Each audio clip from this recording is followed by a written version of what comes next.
خلقہ القرآن، آپ کے اخلاق قرآن کے مطابق آپ کے اخلاق تھے، بلکہ آپ یہ کہہ دو کہ آپ کی طبیعت اور آپ کا مزاج قرآنی تھا، آپ کا مزاج اور آپ کی طبیعت، آپ کا کوئی بھی عمل ہوتا وہ قرآن کے مطابق ہوتا، قرآن سے آگے نہیں۔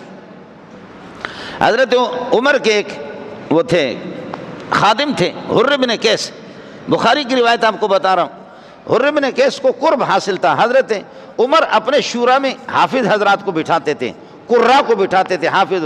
اب دعا کیجئے کہ آپ کے وہ آرمی چیف، پتہ نہیں کیا کہتے ہیں آرمی چیف، وہ آرمی چیف بھی آپ کا حافظ ہو گیا۔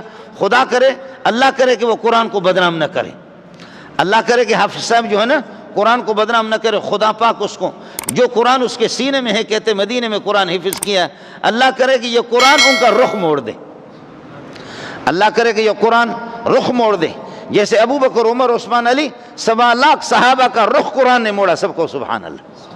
کفر سے رخ موڑا، مدینے کی طرف، مدینے والے کی طرف رخ موڑا، ایسا رخ ان کا مڑ گیا کہ ایک دفعہ جب محمد کو دیکھا تو زندگی میں پھر رخ موڑ کر کے کسی اور کو دیکھا بھی نہیں۔ جن کی نگاہ محمد پر پڑی، جن کی نگاہ قرآن پر پڑی، پھر وہ دوسرے طرف کبھی دیکھے بھی نہیں۔ اللہ اکبر۔